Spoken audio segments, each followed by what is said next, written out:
We're back. Welcome to the revival, with Zay and Jay. It's an awesome day. I love y'all, and just keep going. God got me, God got you. Man, first, man, before we get into it, man, I really want to say rest in peace, great Chadwick Boseman. Rest in peace, man. That hit me hard. Like, that hit me like I knew him. Like that, man. Yeah.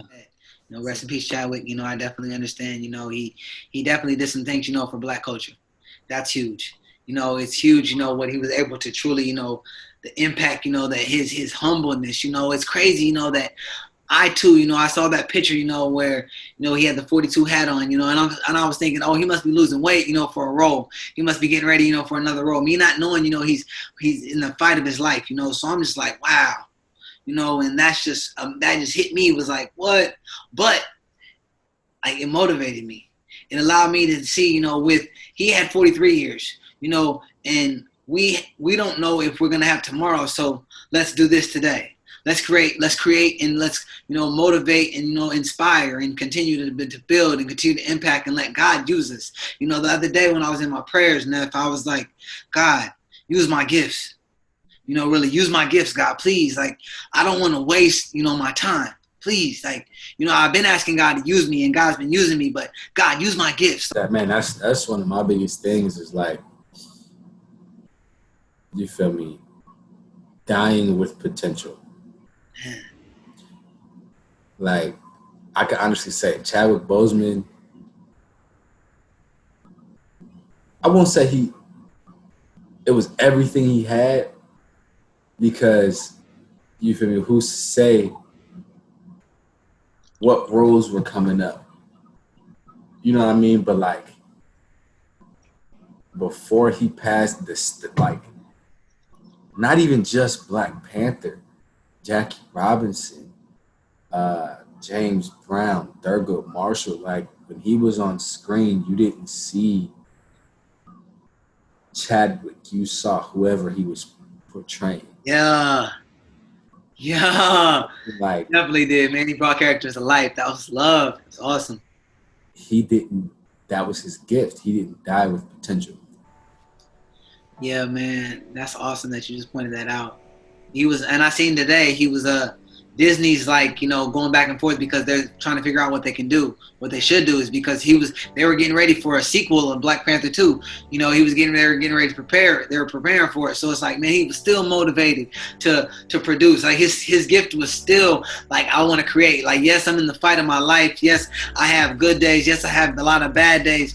Yes, people don't understand, what I'm feeling, and I'm not talking about it. And him not talking about it, and that's what hits me. Him not talking about it and blowing up. It kept him going, not making it a deal. People not feeling bad for him. People not basically out here like, oh my gosh, poor Chadwick, poor Chadwick, poor Chadwick. He got into a place where people are like, what's next, what's next, what's next? And now when this hits, people are just hurt enough. He was iconic for our culture, and that's one point that, we want to talk about today, is, Black culture and Black culture right now. What we see in Black culture, we see standouts. We see a lot of individuals that are like, enough is enough. We see a lot of individuals like, I know I'm great. We see a lot of individuals stepping up, and we see a lot of individuals just really getting out of themselves. We built up a certain resilience.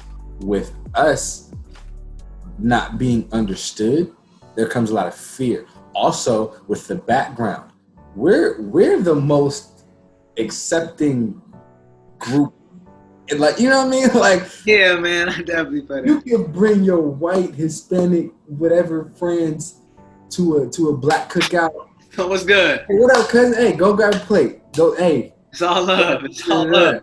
You feel me? Like, you definitely, like, you gonna get some jokes cracked on you at the end of the day. But you're accepted. Yes, sir. It's not like that everywhere. It's not like that everywhere. Thing, like you said, if it's not in your own backyard, you don't worry about it. Yeah. Right? If it's not in your own backyard, and us as Black people, we're guilty of it too. If it's not in our own backyards, we don't really worry about it. We are guilty of it. We're very guilty of it. Yeah. But getting to understand, getting to know and understand another person outside of your race is huge, because you'll find, man, you guys have more in common than what you think. You guys have more in common than what you think. Exactly. Your spirits. We have so much commonalities. We have so much things, that we can pray for together. We have so much more things that, that bring us joy, that are simple, and it's like when you look at, I love seeing my white friends and white family really stick up for Black culture right now. I love them saying right now that they see a problem, but it's like for all those, all those who are silent right now, it's like, I see you as well. It's like if you're not making any point to point out the problem, that you can affect, because right now, as a white man or woman, what you have right now is the ability to allow those who look like you to hear you. As a white man and woman right now, that's what you have right now. So yes, we as a Black culture right now are making our points. Yeah, we're standing up right now for ourselves, but you that are seeing the problem, that are trying to just, push it under the rug and sweep it under the rug and act like it's just gonna be over with in a couple months and things are gonna get back to where they was. You are the one that can affect change for future to be.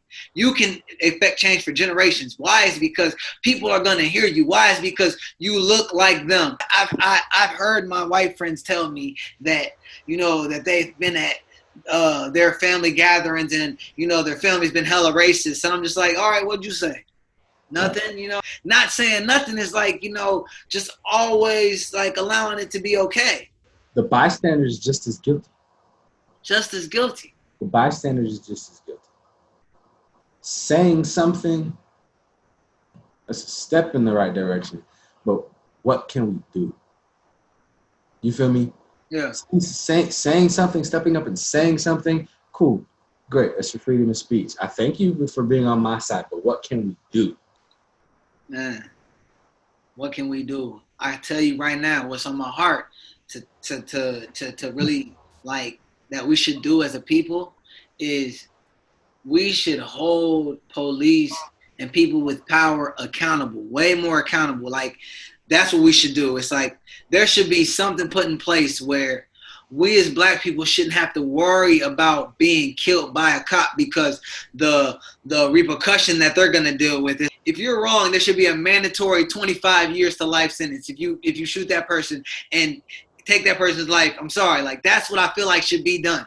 Like, especially if you have that type of like, think about it. Your position is you get to police the streets. You are a protector of people. You should be someone's help. So like, if like you have so many more rights than just civilians. So it's like police that have killed people and they're just sitting at home right now with their family, and those murders were just, were wrongful murders. Those shouldn't be, they shouldn't be out right now. I'm sorry, they shouldn't be just able to be okay right now when a family's out here grieving right now because their family member was innocently killed. That shouldn't be okay.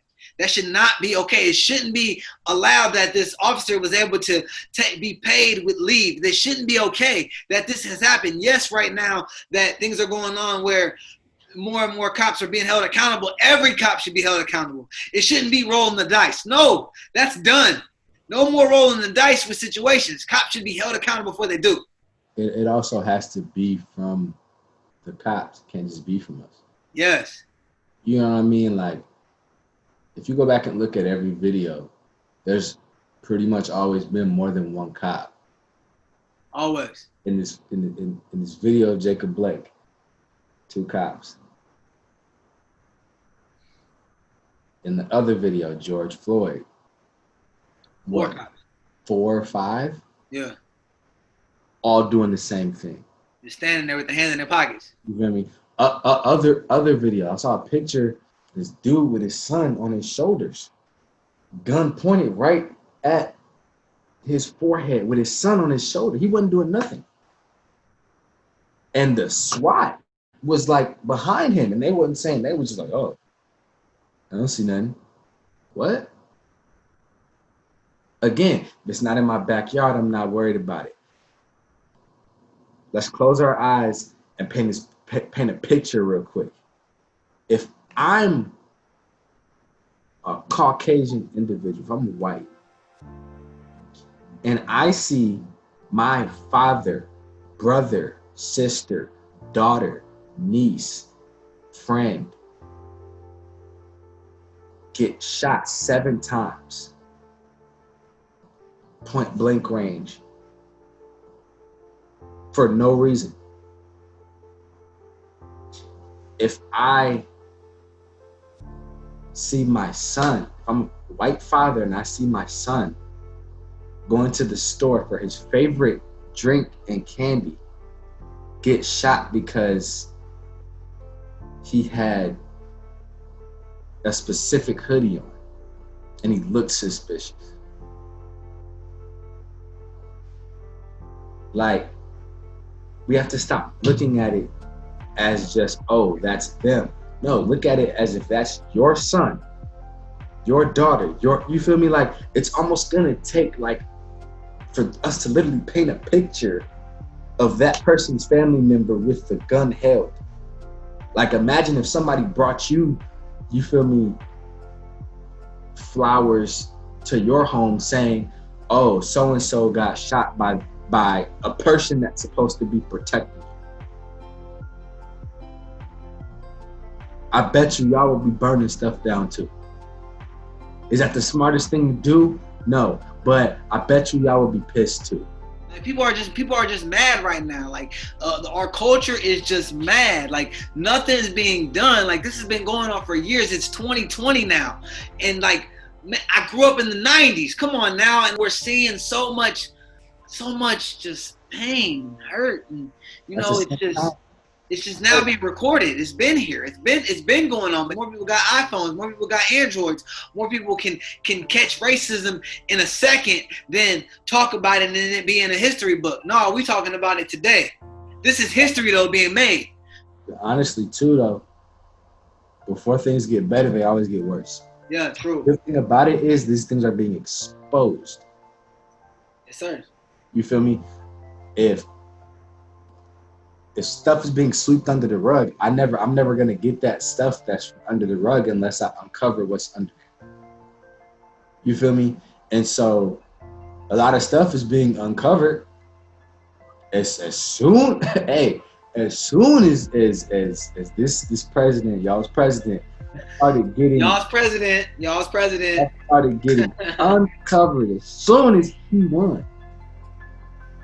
It was what, my junior year? Yeah, it was my junior year in high school. And as soon as he won, the next day, somebody wrote I went to Warren Township High School, predominantly white high school. Somebody tagged the locker. It was on the news and everything. Somebody tagged the locker and said, kill niggers. Damn. As soon as he got elected. Couldn't wait. They couldn't wait. The following year, that happened again. But guess what? They covered it up. Because the guy who was in my class found it.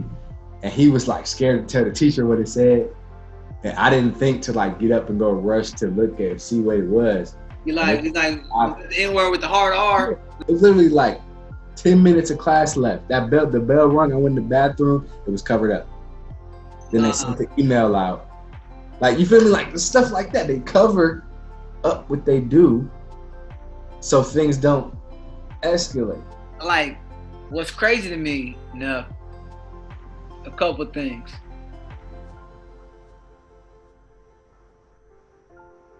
And I'm gonna get a little, we raw with it, right? Now, what's crazy to me is someone that's white will look at me or see me, online somehow. They'll scroll past picture and because of what's bothering them, they'll call me a nigger.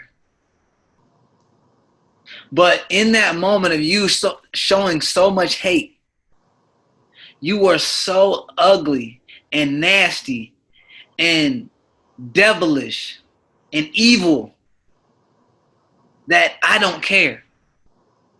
That's where it is now. That's where I'm at with it. With racism, man. And now, of course, It's things, yeah. But my walk with God now, I'm just like, if you can bring yourself to a point to hate on my shine when it's God using me, then all I can do is really pray for you. Shake the dust as we leave. My grandfather, or my great grandfather, I never met him, God rest his soul.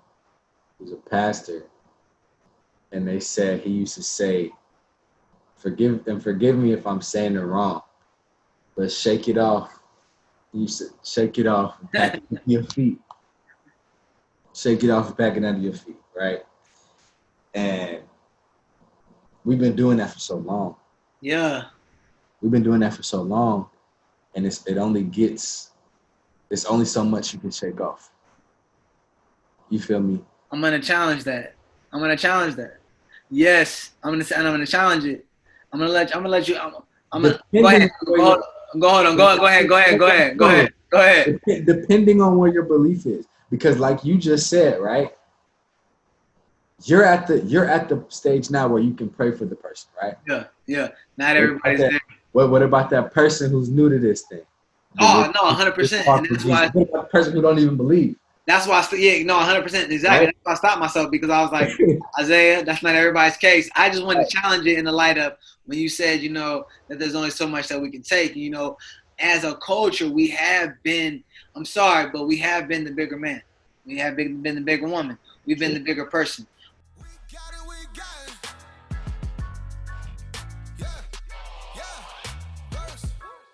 Hop in the comments. Let us know what you think. Let us know what you're feeling. We'll be back next week. Great opportunities. God got me. God got you. It's all up.